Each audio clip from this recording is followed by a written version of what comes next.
Mette Anderson commença à jouer la note initiale de Do Mountain. Elle ouvrit ses yeux. 5h30. Elle ferma le réveil en coupant la parole de Mette Anderson. Musique country. C'était quelque chose qu'elle ne pouvait pas supporter.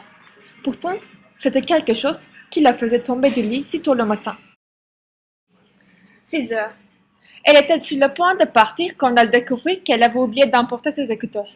6h05. Elle avait le sentiment qu'elle avait oublié autre chose. Elle mit la main dans la poche de sa veste. Pas de portable. Mais cette fois, elle n'a pas retourné chez elle pour le prendre, car elle était déjà en route. Faire du jogging sans musique. Quel bon matin. 6h10. Elle courait en essayant de se calmer. Elle s'étirait le cou et levait les bras en respirant profondément. Le temps volait à sa vie chargée. Elle avait une vie stressante. Être une avocate connue n'était pas facile. Souvent, elle avait été menacée au sujet des procès dont elle s'occupait. Elle était habituée à ceci, mais travaillait sans arrêt, n'avait ni congé ni week-end. Tout en pensant, le bruit d'une voiture le fit sursauter. Tout à coup, un homme mystérieux descendit de la voiture en claquant la porte. 6h17. Elle ralentit le pas. L'homme regardait autour de lui comme s'il voulait se cacher de quelqu'un. Il avait l'air inquiet. Un morceau de papier à la main, il s'accroupit à côté du trottoir.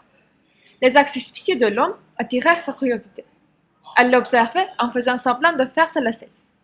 Il sortit un briquet de sa poche et après avoir regardé le papier pour la dernière fois, il le brûla. Maintenant, elle était fort curieuse. L'homme lâcha le morceau de papier et se dirigea vers sa voiture sans regarder derrière lui. Elle attendit jusqu'à ce qu'il soit disparu. Ensuite, elle courut prendre le papier avant qu'il brûle entièrement. 6h20. La plupart des mots étaient encore déchiffrables, sauf qu'ils étaient dans une langue étrangère. Cependant, ce n'était pas important. Grâce à sa mère, qui était mexicaine et qui n'a jamais arrivé à apprendre l'anglais littéralement, elle avait vendu l'espagnol. Au moins, elle avait compris que c'était une adresse, ce qui était écrit sur le morceau de papier. Sa curiosité, qui l'avait poussée à être une avocate, ne le laissait pas tranquille. Elle avait une envie d'apprendre pourquoi cette adresse était si importante ou bien si secrète. Pourquoi l'espagnol a-t-elle pensé? Elle ne voulait qu'y aller. Elle se rappelait d'avoir oublié son portable. Personne ne pouvait pas la retenir d'y aller. Pas de client dérangeant, pas de message, pas de patron nerveux, pas d'amis drôles. Elle jeta un coup d'œil au papier et avisait de nombre en pas. Probablement, c'était une heure précise. 17h quoi? Cette partie du papier était brûlée. Donc, elle a décidé d'être en avance. Elle se dépêchait de retourner chez elle, emportant son passeport, ses cartes de crédit et un peu d'argent liquide. Elle tendit la main dans son portable. Après un moment d'hésitation, elle est partie en le laissant sur la table de nuit. En route pour l'aéroport, elle se demandait à quoi elle allait être confrontée. Ce n'était pas la première fois qu'elle se mêle d'un événement bizarre. Son caractère lui posait toujours des problèmes. Tout en pensant, elle arrivait à l'aéroport. Elle s'approchait du guichet pour acheter un billet d'avion pour le Mexique. Le plus tôt possible, a-t-elle dit. Quelques heures plus tard, elle était au Mexique. Elle se sentait totalement étrangère à cette ville. Pendant quelque temps, elle marchait dans les rues de la ville en cherchant l'adresse. Quand elle le trouvait, elle avait encore du temps. C'était une maison ancienne qui était en très mauvais état. Elle s'est approchée de la maison et a regardé par la fenêtre en se mettant sur le point de pied. Elle avait l'air abandonnée. Soudain, un grincement effroyable a été entendu. Elle se tournait vers la porte. Le visage qu'elle a vu, le visage qui était debout devant la porte, lui a donné le chair de poule. C'était un visage qu'elle connaissait très bien, qui marquait ses remords de conscience et ses regrets. Mais ce n'est pas possible. La femme l'a invitée à la maison en faisant un geste de la main, comme si elle l'attendait depuis longtemps. Elle semblait fière sous ses oripeaux.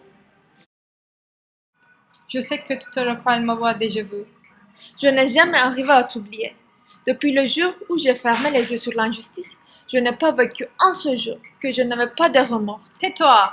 Tes remords sont inutiles. Tu m'as volé ma vie. Tu as raison, mais je n'avais pas le choix. Si j'avais refusé de faire ce qu'il voulait, il m'aurait tué. Ne me raconte pas d'histoire. Tu avais une chance de me sauver. Tu avais le choix et tu as fait son choix ce jour-là. Elle se tut. Les larmes emplirent ses yeux. C'était l'année où elle a commencé à travailler dans un cabinet d'avocats international. Rencontrer une cliente mexicaine était une belle coïncidence.